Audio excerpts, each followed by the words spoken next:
Mic number 1 में कोई गैर मुस्लिम भाई है तो उनको मौका दीजिए। कृष्ण गोपाल सिंह, पत्रकार। मैं विद्वान श्री नाइक साहब से ये जानना चाहूँगा कि आज के आतंकवाद पर इस्लाम का क्या नजरिया है।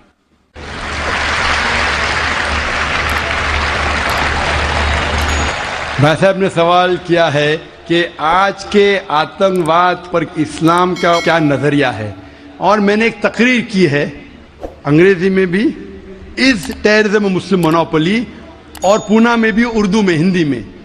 क्या आतंकवाद मुसलमान की विरासत है? कि अक्सर लोग समझते हैं आतंकवाद मतलब मुसलमान होना जरूरी है, और एक कहावत थी कि हर मुसलमान आतंकवादी नहीं, लेकिन हर आतंकवादी मुसलमान। तो इस जुमले की वजह से मैं तकरीर की थी, वक्त की किल्लत है अभी, लेकिन आपने कहा कि आतंकवाद पर इस्लाम का क्या नजरिया है। कुरान मजीद में साफ अल्फाज में लिखा है, सूरह मायदा में सूरह नंबर 5 आयत नंबर 32 में, अगर कोई भी इंसान दूसरे इंसान का कत्ल करता है, सिर्फ कत्ल के बदले कत्ल, और अगर वो इस जमीन पे फसाद फैला रहा है, इन दो वजह के अलावा कोई इंसान दूसरे इंसान का कत्ल करता है, गोया कि ऐसा है कि सारी इंसानियत का कत्ल करता है। कोई भी इंसान दूसरे इंसान का कत्ल करता है, मासूम, चाहे वो मुसलमान हो या गैर मुसलमान हो। अगर कोई इंसान दूसरे इंसान का कत्ल करता है, चाहे मुसलमान हो या गैर मुसलमान हो, अगर मासूम इंसान का कत्ल करता है, तो कुरान की आयतें गोया कि वो सारी इंसानियत का कत्ल कर रहा है। और अगर वो एक मासूम इंसान की जान बचाता है, चाहे मुसलमान या गैर मुसलमान हो, गोया कि वो सारी इंसानियत की जान बचा रहा है। तो मुख्तसर सा ये जवाब है, अगर कोई मासूम लोग का कत्ल कर रहा है, इस्लाम में हराम है। मिसाल के तौर पे 9/11 3,000 से ज्यादा लोग का कत्ल हुआ ट्विन टावर के अटैक में। जो लंदन बॉम्बिंग हुए 50 से ज्यादा लोग मरे। जो बॉम्बे के अंदर ट्रेन बॉम्ब ब्लास्ट हुआ 180 से ज्यादा लोग मरे। मासूम इंसान का कत्ल करना हराम है। ये सारे जितने अटैक्स है, किसने क्या मैं जानता नहीं हूं। मीडिया कहती हो सकता है मुसलमान, मेरे पास कोई सबूत नहीं है। जिसने भी किया उसने गलत किया, चाहे वो मुसलमान ने किया गैर मुसलमान ने किया। लेकिन अब तक ये सारे अटैक्स का कोई सबूत नहीं है कोई भी गवर्नमेंट के पास, ना यूएसए के पास, ना यूके के पास, ना इंडिया के पास। प्राइम सस्पेक्ट कहते हैं।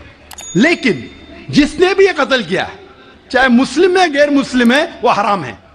लेकिन साथ साथ मुझे ये भी कहना है कि हजारों लोग जब अफगानिस्तान में उनका कत्ल हुआ बॉम्ब के जरिए, प्लेन के जरिए बॉम्ब गिराए गए, वो बॉम्ब जाके नीचे और बॉम्ब बनते हैं। इराक में लाखों लोग का कत्ल हुआ, अफगानिस्तान में, इराक में, ये बड़े दहशतगर्द है। और हजारों लोग का कत्ल किया जो गुजरात में हुआ। जब हम कहते हैं कि 9/11 को आप गलत कहो, ट्रेन बॉम्बिंग इन लंदन गलत कहो, जो बॉम्बिंग बॉम्बे में हुई वो गलत है, उसके साथ साथ ये भी कहो कि अफगानिस्तान में लाखों लोग का कत्ल हुआ वो भी गलत है, इराक में जो लाखों लोग का कत्ल हुआ वो भी गलत है, जो मासूम लोग का कत्ल हो रहा है पैलेस्टाइन में वो भी गलत है। हमें डबल स्टैंडर्ड नहीं करना चाहिए। पैलेस्टाइन में हो रहा है, मासूम लोग का कत्ल हो रहा है, बच्चे लोग का कत्ल किया जा रहा है, वो यूएनओ नहीं बोलती है दहशतगर्द। क्यों? Double standard. तो जो भी मासूम इंसान का कत्ल कर रहा है, चाहे वो मुसलमान या गैर मुसलमान हो, वो दोषी है और हराम है। इस्लाम इसकी सख्त मुखालिफत करता है। नमस्कार साहब, मैं कांति भाई Gandhi, chairman Kashmira powerloom centre. मेरा सवाल सिर्फ एक ही है, जिहाद का एक्चुअल मीनिंग क्या है?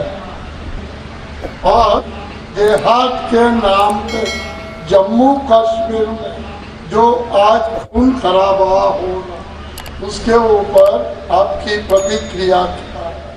भाई साहब ने एक बहुत अहम सवाल पूछा। आज की तारीख में सबसे बदनाम लफ्ज इस्लाम में है, वो है लफ्ज जिहाद। और जिहाद के बारे में सबसे ज्यादा गलतफहमी है, सिर्फ गैर मुसलमानों को नहीं, मुसलमानों को भी। अक्सर लोग समझते हैं कि जिहाद की मानी कोई भी मुसलमान अगर झगड़ा कर रहा है, लड़ाई कर रहा है, चाहे जाती फायदे के लिए हो, चाहे अपने नाम के लिए हो, चाहे जमीन के लिए हो, चाहे पैसा के लिए हो, वो है जिहाद।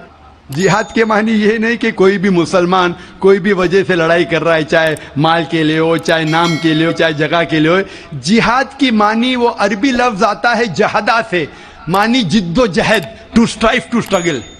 इस्लाम के पस मंजर में जिहाद की मानी है अपने नफ्स से जिद्दोजहद करना, इविल इंक्लिनेशन के अगेंस्ट। जो अपना नफ्स बुरे चीजें चाहता है, अपने नफ्स के खिलाफ जिद्दोजहद करने को कहते हैं जिहाद।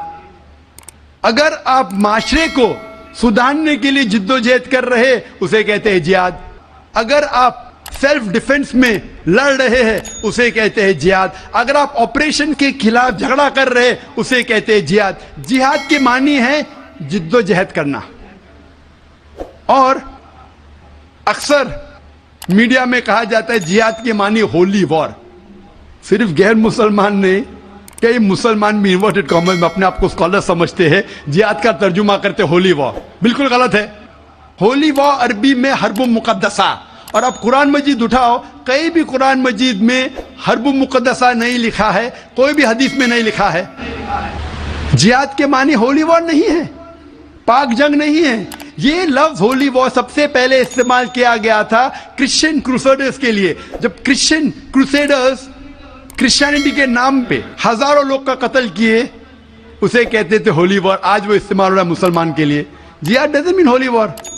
आपने कहा कि कश्मीर में जो हो रहा है, मारना, लड़ना, झगड़ना, क्या जिहाद है?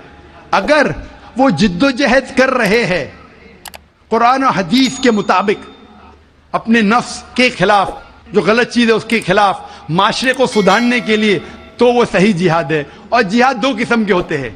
एक होता है जिहाद फी सबिलिल्लाह, अल्लाह के राह में जिहाद, जो कुरान और हदीस के मुताबिक है। दूसरा जिहाद है जिहाद फी सबिलिल्लाह शैतान, तो शैतान के राह में जिहाद करना। जिद्दोजहद कर रहे माशरे को बिगाड़ने के लिए, उसे कहते हैं जिहाद फी सबिलिल्लाह शैतान। हर मुसलमान को करना चाहिए जिहाद फी सबिलिल्लाह, जिद्दोजहद कुरान और सही हदीस के मुताबिक।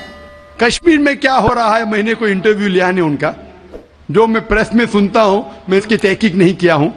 कुरान में लिखा है सूरह हुजुरात में सूरह नंबर 49 आयत नंबर 6 में, जब भी कोई मालूमात आप तक पहुंचती है उसकी तहकीक करो तीसरे को पहुंचाने के पहले। मैं तहकीक नहीं किया हूं, इसलिए कह नहीं सकता हूं कौन सा जिहाद है। लेकिन ये जो लड़ने झगड़ने की बात हो रही है, जो लोग अक्सर मुसलमान को दोषी ठहराते हैं, मैं आपसे पूछना चाहता हूं कि आपने महाभारत पढ़ी? महाभारत में लड़ने झगड़ने के मंत्र कुरान से कई गुना ज्यादा है। महाभारत में लड़ने के श्लोक, मंत्रा कुरान मजीद से कहीं ज्यादा है। भगवत गीता, भगवत गीता एक महाभारत का हिस्सा है, 18 जुज, 18 चैप्टर्स, अनुशासन पर्व के, जिसमें श्री कृष्ण अर्जुन को एडवाइस देते हैं, समझाते हैं। जब हम पढ़ते हैं भगवत गीता चैप्टर नंबर 1 मंत्रा नंबर 43 से 46 तक के, अर्जुन कहता है, अपने जो हथियार है जमीन पे रख के अर्जुन कहता है कि मैं इस मैदान जंग में निहत्ता मरने को पसंद करूंगा बनिस्बत अपने रिश्तेदारों से लड़ूं और झगड़ा करूं। चंद श्लोक बाद Bhagavad Gita chapter number 2 verse number 2 और 3 श्री कृष्ण कहते, Arjun how can you be so important. Hindi में तर्जुमा करूंगा, आप नपुंसक कैसे बन गए? क्षत्रिय का धर्म है लड़ना, और आप अगर लड़ेंगे तो आप जाएंगे स्वर्ग में। भाग्यवान है वो क्षत्रिय। Bhagavad Gita chapter number 2 verse number 31, भाग्यवान है वो क्षत्रिय जिसको लड़ने का मौका मिलता है। तो क्या भगवत गीता गलत है? इस पस मंजर में हम जानते हैं कि यहां श्री कृष्ण कह रहे अर्जुन से हक के लिए लड़ो। मैं अगर ये कहूंगा कि भगवत गीता कहता है, श्री कृष्ण कहते हैं कि अपने रिश्तेदारों का कत्ल करो, यह शैतानी हरकत है, पस मंजर के खिलाफ है। अगर मैं ऐसा कहूंगा कि श्री कृष्ण कह रहे अर्जुन से रिश्तेदारों का कत्ल करो, तो ये शैतानी हरकत है। मैं तालिब इल्म हूं इस्लाम और दिगर मज़हब का, मैं भगवत गीता पढ़ चुका हूं। इसका पस मंजर यह है, श्री कृष्ण कह रहे कि हक के लिए, सच्चाई के लिए लड़ो, चाहे वो आपके रिश्तेदार हो, तो सही है, उसी का जिक्र कुरान में है। जितने आयत अरुण शूरी और जो इस्लाम के एनिमीज है जो कोट करते हो पस मंजर में, वो हक की लड़ाई है। जिस तरीके से भगवत गीता महाभारत में कई ज्यादा कुरान से ज्यादा लड़ने की आयत है, तो इसीलिए जब पस मंजर देखते पता चलता है उस किताब में क्या लिखा गया है। तो इस पस मंजर में मैं भगवत गीता के साथ हूं जब वो कहते लड़ने के लिए कि हक के लिए रिश्तेदार से भी लड़ो। वही आयत कुरान में सूरह निसा में सूरह नंबर 4 आयत नंबर 135 में, या अय्युहल्लज़ीना आमनू, सूरह निसा सूरह नंबर 4 आयत नंबर 135 में, या अय्युहल्लज़ीना आमनू, ए ईमान वालो, अल्लाह के लिए हक की गवाही दो। हक के लिए बी विटनेस टू अल्लाह सुब्हानहू व तआला, चाहे वो अपने आप के खिलाफ हो, चाहे आपके वालिदैन के खिलाफ हो, अमीर या गरीब। मतलब अगर गवाही देने के हक के लिए चाहे खुद का भी नुकसान हो फिर भी हक की गवाही दो। तो ये था इन शॉर्ट अबाउट जिहाद। Hope that answers the question. अस्सलाम वालेकुम दोस्तों, आज की इस वीडियो में एक भाई साहब डॉक्टर जाकिर नाइक से सवाल करते हैं कि आज के इस दौर में आतंकवाद या दहशतगर्द पर इस्लाम का क्या नज़रिया है। तो इस पर डॉक्टर जाकिर नाइक बहुत ही खूबसूरत अंदाज में इसका जवाब देते हैं।